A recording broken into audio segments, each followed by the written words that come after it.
የትምህርት ምዘናና ፈተናዎች አገልግሎት ዛሬ ግንቦት 1 2017 ዓ.ም ባወጣው መረጃ መሰረት የ2017 ትምህርት ዘመን የኢትዮጵያ ሁለተኛ ደረጃ ትምህርት ማጠናቀቂያ ወይም 12ኛ ክፍል ፈተና የሚሰጥበትን መርሃ ግብር አስቀምጧል።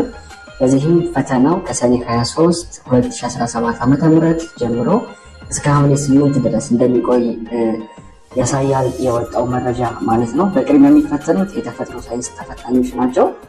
ሰኔ 21 እና ሰኔ 22 ወደ በወረቀት የሚፈተኑት ተማሪዎች ሰኔ 21 እና ሰኔ 22 ወደ ግቢ ይገባሉ። ዚህም ከሰኔ 23 እስከ 25 ባሉት 3 ቀናቶች ውስጥ ፈተናቸውን ጨርሰው ይመለሳሉ ማለት ነው። እነሱ እንደተመለሱ ደግሞ በተወሰኑ ቀናት ልዩነቶች ውስጥ ከሐምሌ 1 እስከ ሐምሌ 3 ባሉት ቀናቶች ውስጥ የማህበራዊ ሳይንስ ተፈታኝ ተማሪዎች ፈተናቸውን የሚወስዱ ይሆናል።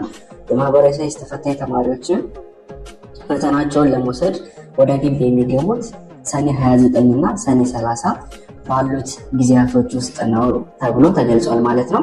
እና ከዚህ ላይ እንደምንረዳው ምንድነው በኦንላይን የሚፈተኑ ተማሪዎች ወይም ደግሞ ግቢ ሳይገቡ በኦንላይን የሚፈተኑ ተማሪዎች ከቤታቸው ሆነው እየተመላለሱ ወደ መፈተኛ ጣቢያዎች እየተመላለሱ ፈተናቸውን እንደሚወስዱ ነው የተቀመጠው።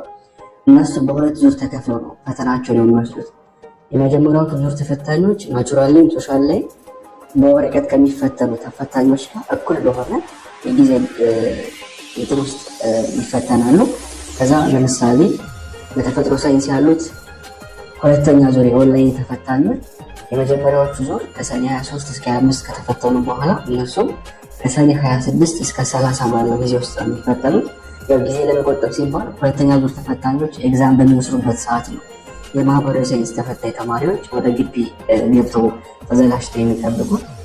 ከዛ ማህበራዊ ሳይንስ ላይም ስንመጣ በሁለት ዙር ነው የሚፈተኑት። የኦንላይን ተፈታኞች ግቢ ገብተው በወረቀት የሚፈተኑት አንድ ዙር ብቻ ነው። ኦንላይን የሚፈተኑት ግን በሁለት ዙር ነው የሚፈተኑት። የመጀመሪያዎቹ ከሐምሌ 1 እስከ 3 ይፈተናሉ። ሁለተኛዎቹ ዙር ደግሞ ከሐምሌ 4 እስከ 8 ባለው ፈተናቸውን ይወስዳሉ ማለት ነው። እና ዛሬ በወጣው መረጃ ይህንን ነው ያስተላለፈው የፈተናዎች ኤጀንሲ።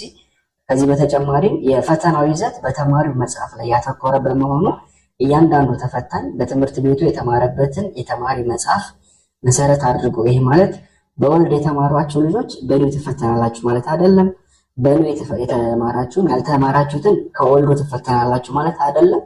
ኮመን የሆኑ ቶፒኮች ከኒውም ከወልዱም ተውጣተው እንደምትፈተኑ ያሳያል ማለት ነው። ምክንያቱም ፈተናቸው አንድ አይነት ስለሆነ ሜቢ የሚለያየው ፈርስት ዙር እና ሰከንድ ዙር የሚፈተኑ ተማሪዎች ፈተና ነው እንጂ ሌላው ፈተና አንድ አይነት ስለሆነ በወልድ ነው የተማርኩ ብላችሁ ሀሳብ አይገባችሁ፣ በኒውም የተማራችሁ እና በአዲሱ ተማርን ብላችሁ ሀሳብ እንዳይገባቸው የሚሉ መረጃዎችን ይዘው ወጥቷል። ከዚህ በተጨማሪ በፈተና ወቅት ለፈተና ስርቆት፣ ኮረጃ የሚውሉ ማንኛውንም ቁሳቁሶች መጠቀም የተከለከለ እንደሆነ ገልጸዋል። ተጨማሪ መረጃዎችን ደግሞ ከተወሰኑ ቀናቶች በኋላ እንገልጻለን ብሎ የዛሬው መረጃ አውጥቶላቸዋል።